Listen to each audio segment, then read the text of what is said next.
right.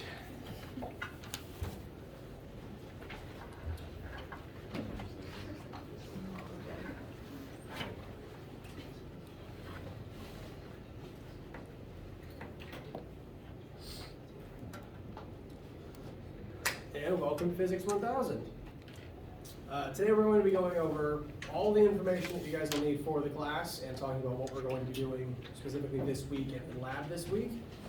Before we get started, does anyone have any specific questions that you want to make sure we address today? Yes? So is the work or like Macmillan? Is there any books? So, great question. There is no physics, you don't have to buy a textbook for this class, but you do need to buy access to that Macmillan service. And through that service, you'll be able to do the homework, the quizzes, and access information from the book that the course is based on. When, I'll even tab over to Syllabus real quick so you can see all these names written down.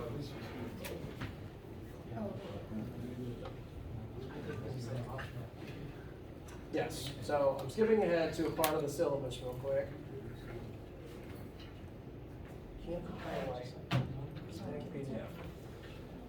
So, on the syllabus, there is an entry listed optional textbook, and this should have been something that you were able to see on like the textbook list for this class when you're getting ready for your semester.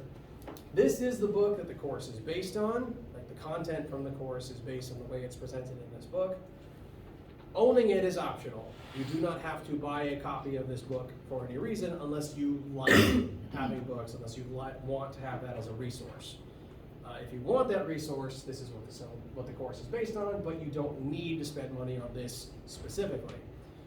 Part of that is because the service we use for our homework and also as a sort of ebook does cost money. That service is Macmillan Achieve. And that's going to be the service we're doing our homework and quizzes through this semester. It's online repository, which means you can access the assignments anytime, and when you work on one, it will immediately give you feedback on what the answer, on whether you were right or not, and what to do next.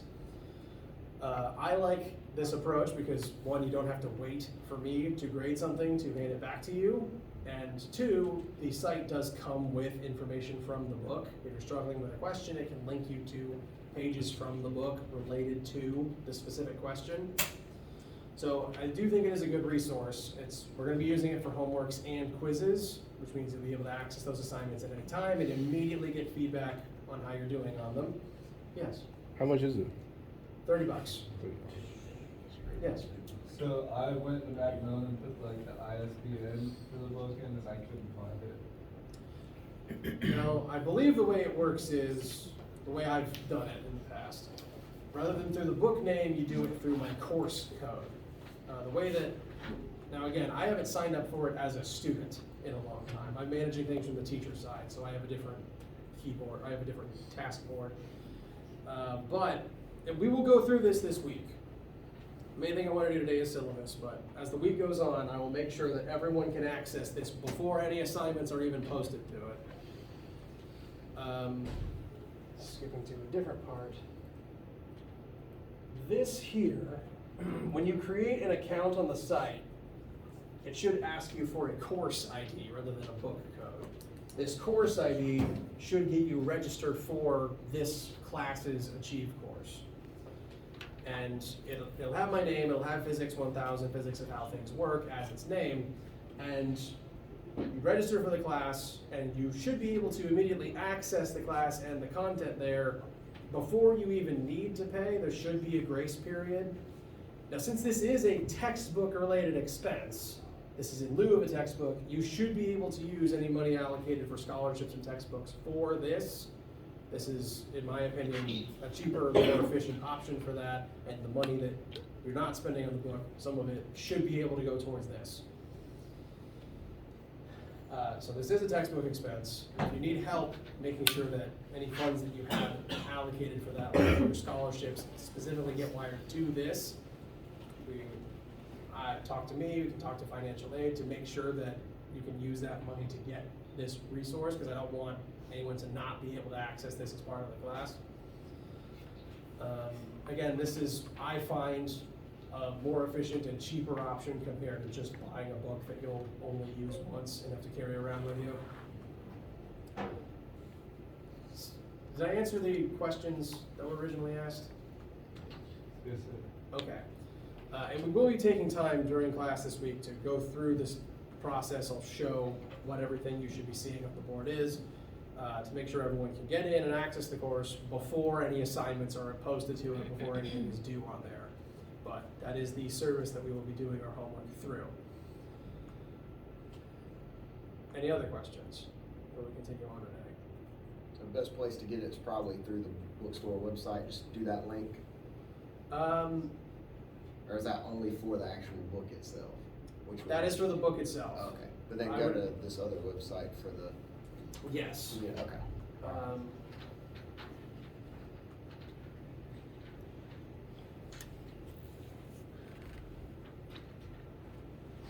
I'll just show that site real quick. Again, I'll go through the account creation and sign-in process during the week with everybody. Okay. Today, there's other information that I want to make sure to get through first. But the Macmillan Learning MacmillanLearning.com, achieve.macmillanlearning.com. This is the site I'd recommend going through. As a part of creating the account, it should prompt you to input a course ID, which should link you to the class, which should give you access to the homework when it's posted and information from the book to help with homework. Thank you. Welcome.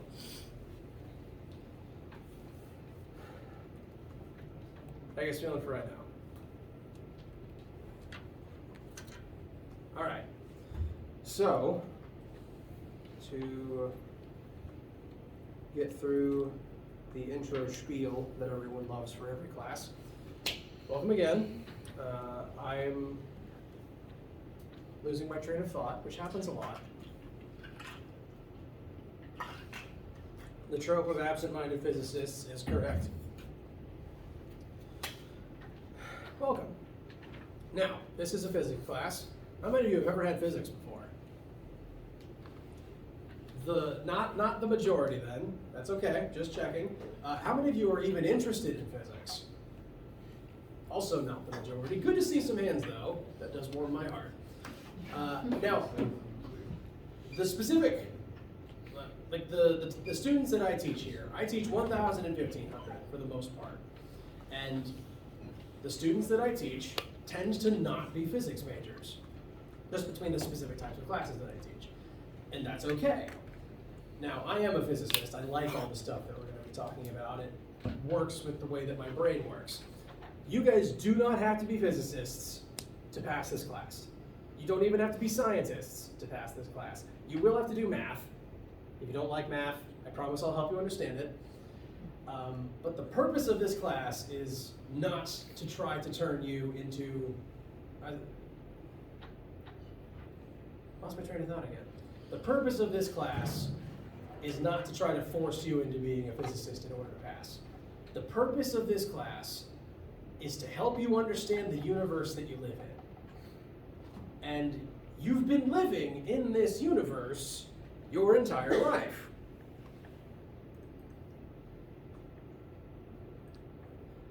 Every single day since you were cognizant, you've been observing the way the world works around you. And physics is just the study of that universe, how it works, how we can quantify it and utilize it to our advantage. So every observation you've ever made about anything that's ever happened around you is physics. So you don't even need to be a physicist to be doing the types of things we're going to be doing in this class. You've been doing it your whole lives. For example, I assume most of you probably opened a door today. And if you've ever opened a door before, where do you tend to grab the door to apply force in order to open it? The handle. The handle. Now, the handle's built for that specific thing. It's kind of obvious. But it's put here for a specific reason. It's put here because, note, it's on the opposite side as the hinges. And subconsciously, through observing the door and through using it your whole life, you've probably noticed it's easiest to use the handle, easiest to grab the door by this far side, than it is to apply force anywhere else on the door. Does that that sound reasonable? Because if you apply that force closer to the hinges, it's not nearly as effective as just using the doorknob. You might have noticed this getting out of cars. That is specifically an application of the physics principle known as torque. And even if you've never applied the word torque before, even if you don't know the formula for torque, you've made that observation. You've made observations about gravity. You've noticed things falling. You may have a rough idea of how high you can jump from without hurting yourself, and about how high you don't want to jump from, because it will hurt you. You've watched things fall, and you can kind of gauge how fast it'll be by a specific point. You've been in a vehicle, so you've experienced centripetal force, even if you haven't put the word to it before. You've been doing physics. And even if you never use the words that we use in this class again, even if you never use the math that we use in this class again, my goal is to help you understand what you already know. You've been making these observations your whole life, and I want to help you put words to it and put numbers to it in a way that can benefit you no matter what you want to do, even if you never pick up a scientific calculator again. Does that sound fair? All right. Because as long as you live in this universe, which last time I checked, there wasn't buses to a different one, you'll be subject to these principles, and I want to make sure you understand them so that you don't electrocute yourselves. Now, brief aside about me. Hello, I'm actually a PC alum, and I'm very glad to be back, actually. I was a physics major here, graduated in 2014, and I was actually sitting where you guys are sitting for most of my classes, so it's kind of surreal to be on the other end of things. But I am glad to be back, and I may have more of an understanding of PC student experience than some of your other teachers. I know it's changed a lot in the decade since I left, yikes. But I know what it's like to be a student here at some point in time, and I want to help you guys succeed. My goal is to help you pass this class. My job is to help you pass this class. I don't want physics to be some insurmountable thing. I want this to be something that you can do and something that will benefit you for the rest of your lives in whatever you end up doing. I will help you pass this class. That's my job. I'm also good at physics. I've been doing it for over a decade. I got my master's from App State in engineering physics, so I do tend to be kind of mechanically oriented in a lot of my examples. I like to describe like the why of the physical motion for most things. But I'm also kind of a big nerd, so I tend to also make my examples about sci-fi and comic stuff whenever possible. So if you guys have any silly questions, like say you were watching a superhero show or movie the other night and you think, hey, flash phase through a wall, does that work? Or rewatching Star Wars for the 9th time and you wonder, how does one build a lightsaber? I want you to ask those silly questions. That is my favorite part of this job. And I will tie it into the class somehow, I promise. Fair deal? Yes? I just read that you like to do impressions. You think you do one for us? Like, dude, I should have worn green today. You do a Peter Griffin impression? I do not. That's a little outside of my range. No, what's the man's name who does half the voices on all those shows? Seth MacFarlane? Yeah, I do not do any Seth MacFarlane voices, unfortunately. His range is outside of mine. He's very Sinatra, and that's not me. So you like Star Wars? I do, in fact. What's your favorite of the Star Wars movies? Oof.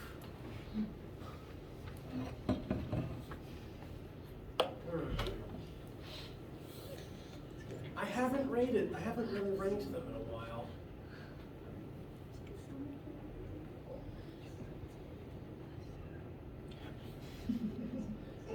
I may have to say 3 just because my friends have so many memes about it. I agree.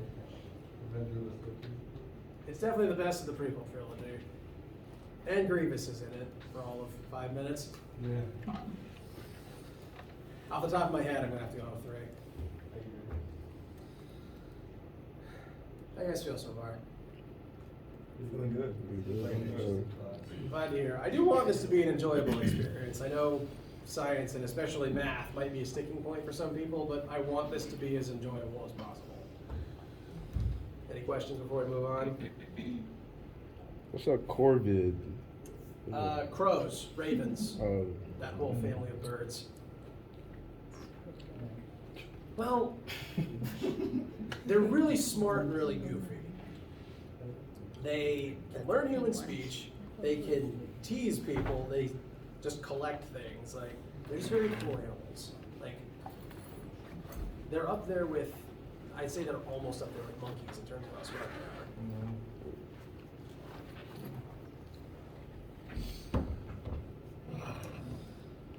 All right, happy to talk about any of those things. Yeah, that shouldn't have happened yet. Happy to talk about any of those things anytime. However, we tragically do have to go through course information today.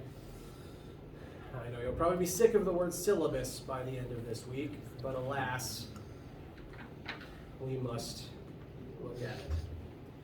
Now, you should have already gotten an email from me in your inbox if you're already in our course Brightspace page. So if you got an email from me last night, namely that the email just said that there is lab this week, just to make you aware of that, then you should already be in our Brightspace page. I sometimes have issues with students not getting registered for it correctly, just because I have a bunch of different sections all combined into the one Brightspace class.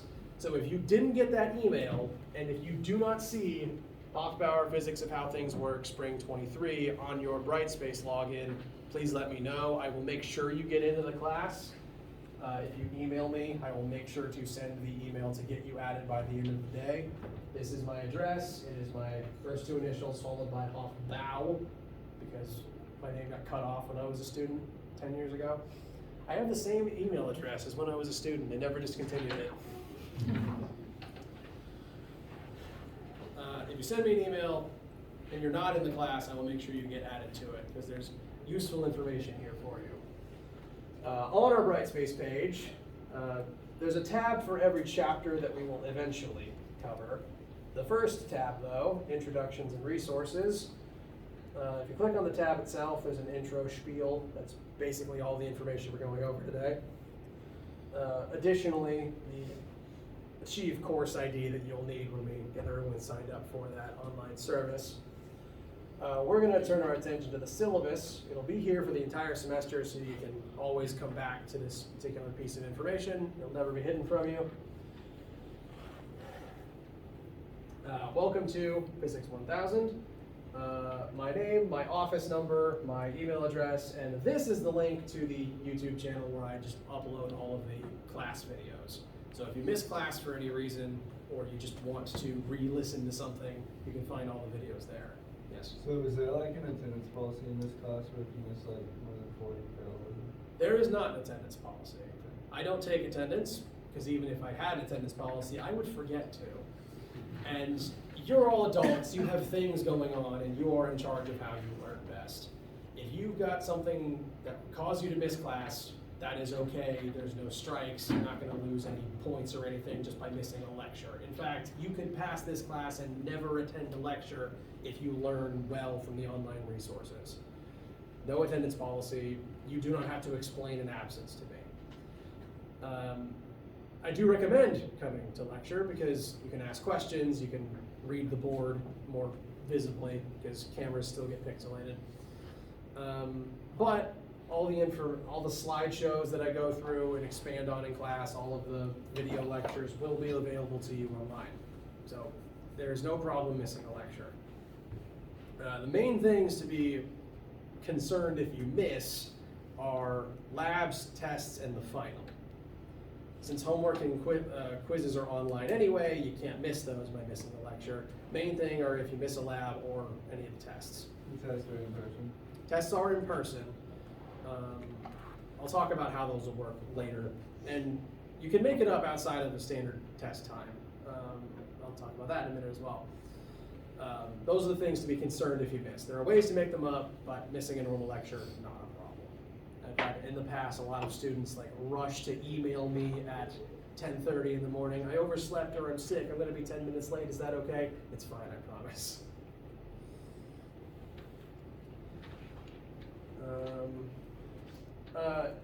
Schedule stuff. There are two lecture sections for this class. This is F block, Monday, Wednesday, That should say Friday. I don't know why that says R. Monday, Wednesday, Friday at 11:30 to 12:20. There is an identical section immediately before this one. That's E period, same 3 days, just an hour earlier. It's the same lecture. I'm in here doing the same thing for 2 hours each of those 3 days per week. So if for any reason your schedule is weird and you just want to sit in on the other one, that's fine. Again, no attendance policy, doesn't really matter. Same lecture, both times per day. There are also 3 different lab sections for this semester. Lab is just kind of a part of the class. The 3-hour lecture and the 1-hour lab are combined into one 4-hour registration slot on your course registry.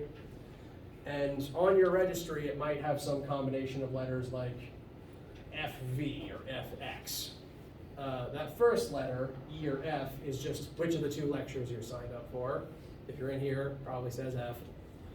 And then the other letter is which day of the week you attend lab. There will be lab this first week. I normally don't care to have lab on the first week, but the semester started on a Monday, which feels kind of weird. I don't think that happens around here very often. And since it's starting on a full week, I want to get the first full lab done if possible. The letters stand for V for Monday, X for Wednesday, and Z for Friday. I don't know why that says T. Z is Friday. Z is the Friday section. They're all at 1:30. They'll all last the same amount of time because it's the same lab each of the 3 days per week. The main thing is just that you attend one of them and get the lab activity done. Again, within 1 week, it's the same lab on these 3 days, which means if you say are signed up for V and you miss that day for literally any reason, you can attend one of the others and you'll do the same lab and you'll get the grade. Yes? So if we, like, say I'm Monday lab, if I were to miss the Monday lab, I don't have to tag anything, I can just come to the Wednesday lab? I would appreciate if you told Just me. email you? Yeah, just a quick email. Okay. I don't care if you don't tell me about missing lecture. I would like you to tell me about lab just so that I can make sure there's the right number of seats because there's fewer chairs in that room. That room, by the way, is 126 at the end of this hallway. If you turn left out of here like you're walking towards the bio building, it's the last room on the right before you hit those double doors in the building. So we will have lab this first week. It'll be very brief intro assignments. I'll explain those later on. Just review, really just review. We haven't learned anything yet, but we're meeting this full week and we need to get lab done because since it's the same lab all 3 days, I cancel lab if one of the days does not meet. An example is next week. There's no class next Monday, right?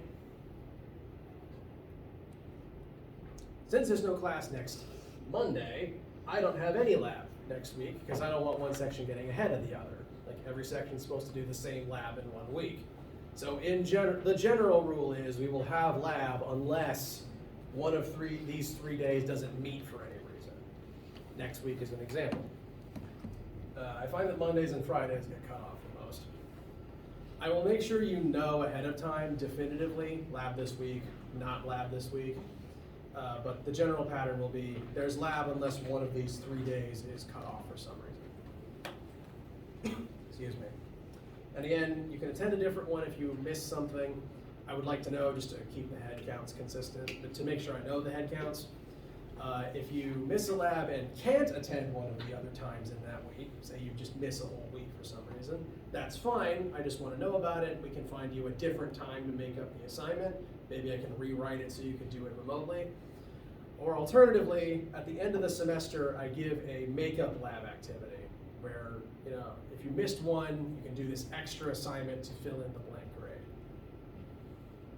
So missing a lab is not the end of the world. The problem is just if you never make it up. Cool? All right. Lab is a part of this 1 4-hour class, so it is one of the parts of this one course's grade. I use a 10-point scale, so if you have a 90, you have an A. I also give pluses, so if you have an 87 that can't round up to a 90, you'll still get a B+.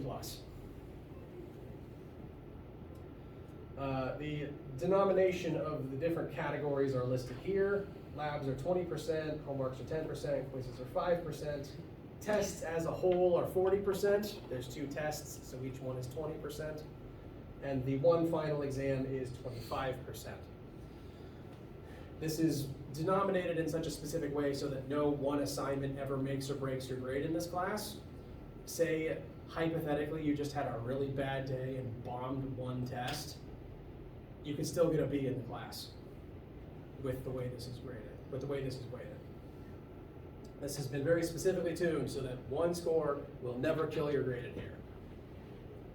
Fair deal? All right.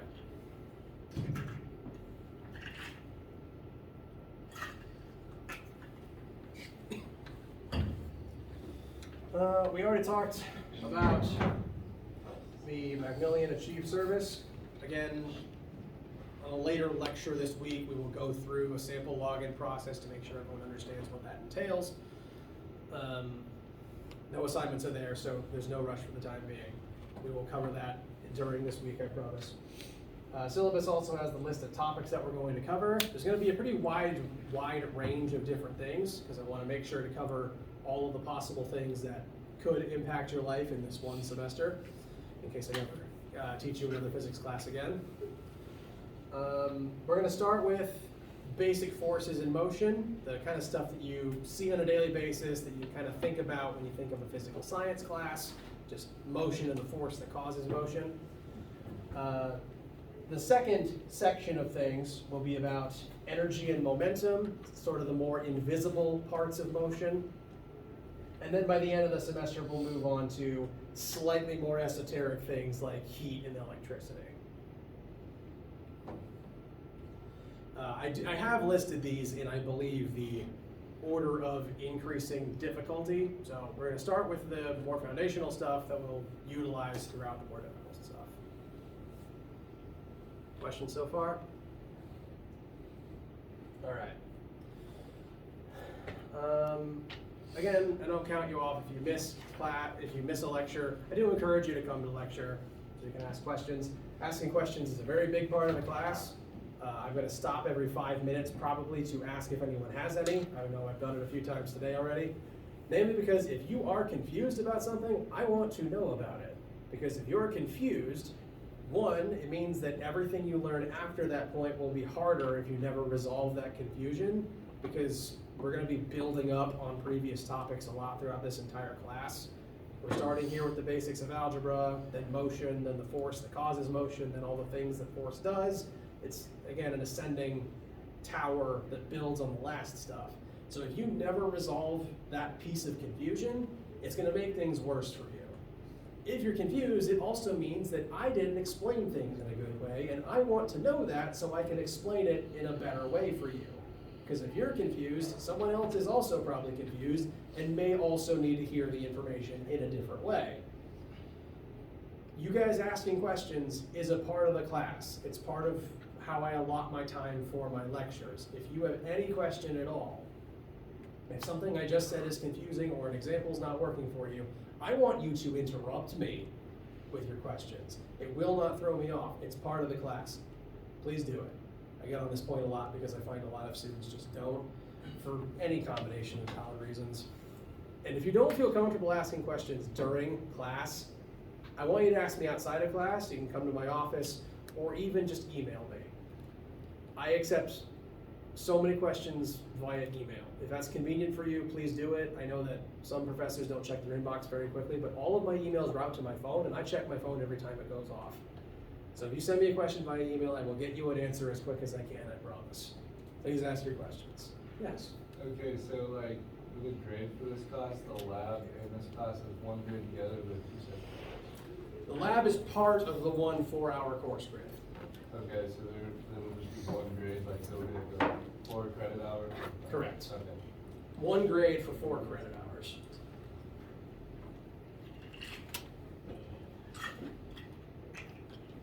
Questions so far? All right.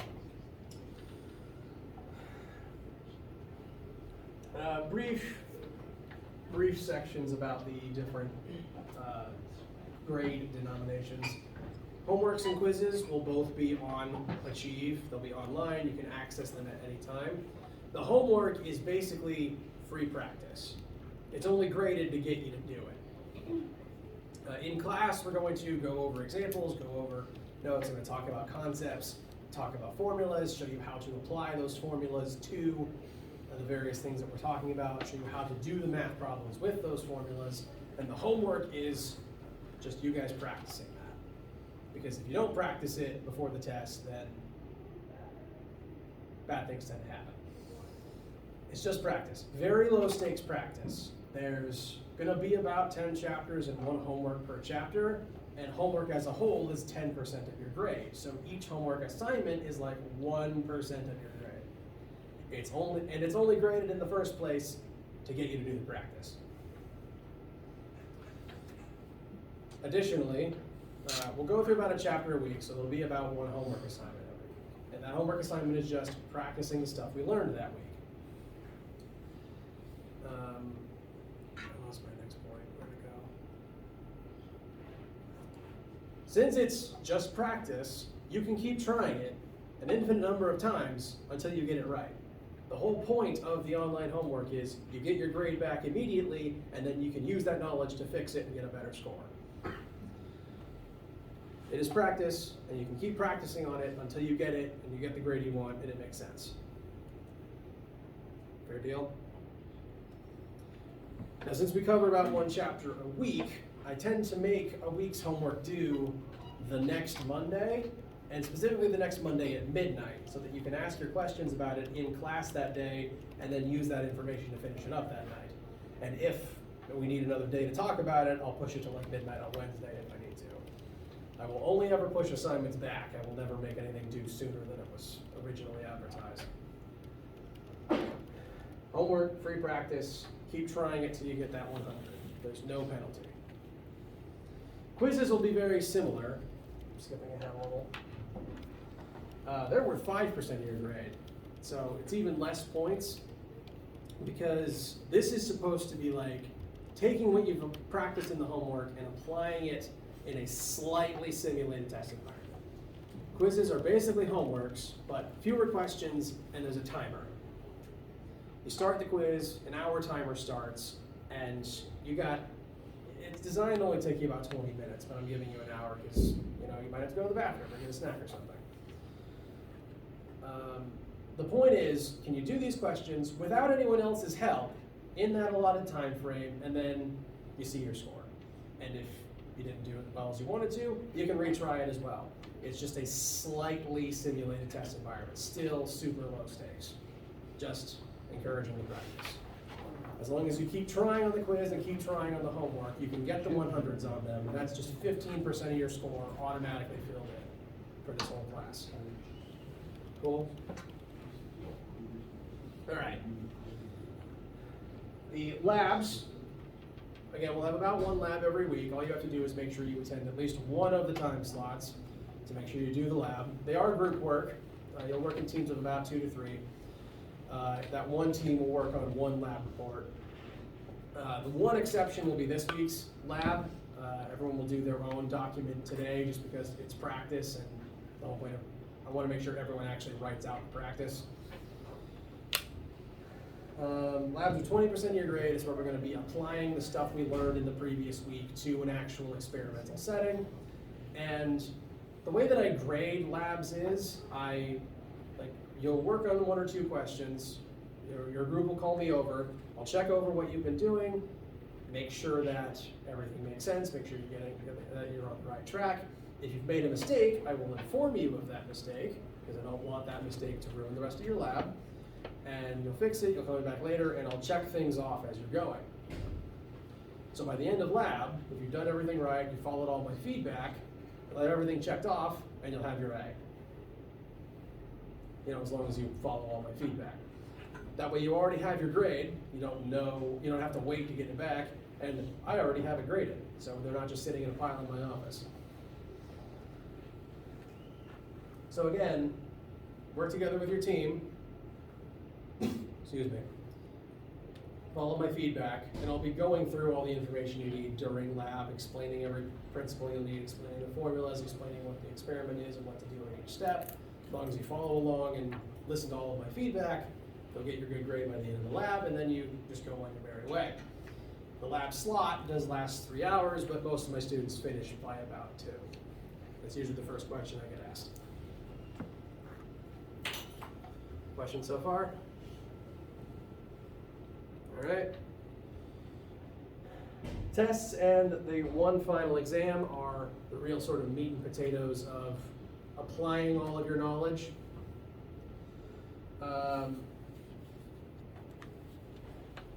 Excuse me. I lose my train of thought a lot. It's very frustrating.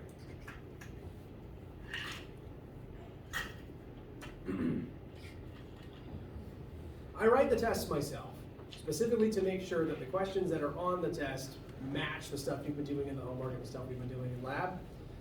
The way the tests will work is during test week, I do it over the course of a week because I do it during lab time. If there's a test in a certain week, there won't be a lab. We will use that time slot to take the test, namely so that you don't have to rush in here, do it in 50 minutes, and then go to another class. So you have the full 3 hours to take a 1-hour test, just so the timing is more flexible for everybody. Excuse me. I haven't been talking all winter, so doing 2 full lectures is testing my vocal cords again. I also grade super generously for partial credit on tests. I'll make sure to go over that as the tests come up. Basically, never leave a question blank in here because that's the only way to get 0 points for it. Even if you draw a B, that's still an answer and it gets a point. Exams are the same way, they're just longer tests. We'll have 2 normal tests during the semester, one about halfway through in about a month or so, in about 1.5 to 2 months from now. The second one will be a month to a couple of weeks before the end of the semester, and then we'll have a couple of weeks of additional concepts and learning before the final. And that's actually all the types of assignments you'll have in here. How do you guys feel? All right. Just to glance over the rest of the document real quick. Miscellaneous tips and stuff. Reminder to ask questions and reminder to email me whenever you need anything, even if it's to meet outside of class. I can do Google Meets, you can meet me in my office. I've got a whole page here about asking questions and why you should do it, because in the past I've had issues with students not asking their questions. And the last page is the very important accessibility information about all the resources available to students on campus. So that is all here in print whenever you need it. And that's all the fun syllabus stuff. For the rest of this week, we're going to start with review information about, well, I hope it's review, about all the algebra that we're going to be doing in this class. And when I say all the algebra, a lot of my students have frustrating relationships with math. That is okay. When I say the algebra for this class, I'm primarily just referring to this. Order of operations. Does this acronym and the term order of operations not sound familiar to anybody? Is everyone comfortable with this basic idea? Let me ask that a different way. Is anyone uncomfortable with this specific idea? All right, good to see. This is the bulk of what we're going to be going over this week. This and unit conversions. To make sure that all those specific tools are dusted off so that you can use them throughout the entire semester. Because physics, it is the study of the universe, but physicists study the universe through the language of math. Math is a language. Whether or not you like math means you may or may not like that answer. What it means is, when I say math is a language, it means that I can look at a physics formula. This should be one that I hope you've all seen or heard of before. This is Newton's second law, force equals mass times acceleration. Basically, if you want to make something go, you got to push it. When I say math as a language, that's what I mean. I want you to be able to, by the end of the class, look at this formula, explain what each of the variables means, and why they all relate to each other. Force equals mass times acceleration. If you push on something, it goes. That's what it means. And during this class, we're going to have a lot of formulas that I will, by the end of the semester, you will be able to do the same thing for. identify all the variables in it, tell a story about why they all relate to each other, what principle it's discussing. On our Brightspace page is the course formula sheet. Every formula you will need is here on this sheet that is already rated for your final exam. So you can download this right now to print it off and start, well, we're gonna cover all of them. You don't have to learn them immediately. This formula sheet is allowed to be your best friend for this class. You can use it on every assignment, homeworks, quizzes, tests, exams, etc. This is a resource for you to use. You don't have to memorize formulas for this class. What I want you to be able to do is look at the formulas and then be able to recall in your brain what all the variables are, what it means, where can I use this, and then use algebra to rearrange it and solve for what you need. The goal is not memorizing these things, because I'm a physicist. I forget them sometimes. But professional physicists have formula sheets and their resources while they're working. So why would I not give you the same courtesy? So you can run off a copy of this, keep it with you, bring it to class, use it on every single assignment. Excuse me. And even on the tests, even on the exam, I will have copies of it at the front when I'm giving the test and the exam. In case you didn't print one or you just didn't bring your copy, you will have one. You can even mark all over it, like relabel things to make sure that you know what they are and it is in a way that makes sense for your brain. Really, the only thing I wouldn't let you write on it is fully worked sample questions and also the answers, which you shouldn't have in the first place. But formula sheet, you have this and your calculator. Please have a calculator because if you need one, I only have one to loan, and it's my personal one from 20 years ago, because that's when I was in middle school and when I first needed to buy one. And it still works, but it is old. So please have your own. Additionally, on homeworks and labs, I encourage you guys to work together. Go to study sessions, have group calls, work with your roommates, your friends, whatever. Homework is group work. Please, I encourage you to work as teams, because if one member of your group understands something and you're able to then explain it to your friends, that helps both of you learn. There is also official study sessions that physics majors and also the math majors put on if you also need other help from them and also from me. Please ask me questions. How do you guys feel?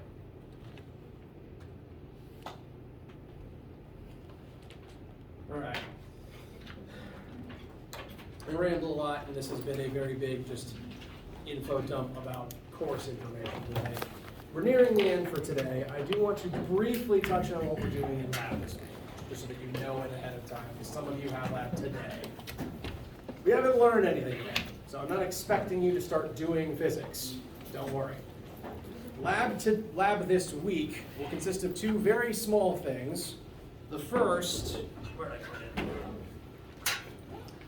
Since you are all new physics students, at least here at PC, at least in terms of this class and this department,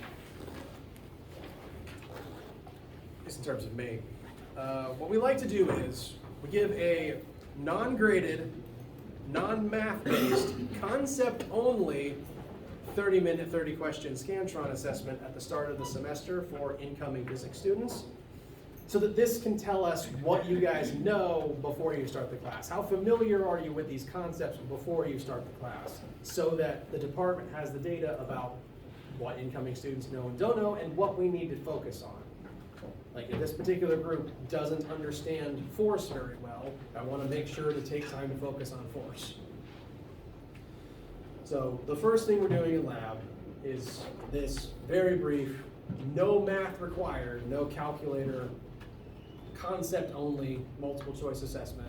You are not graded for accuracy. This is just, I want to know your honest best guess for these 30 multiple choice questions, just to see where you guys stand now.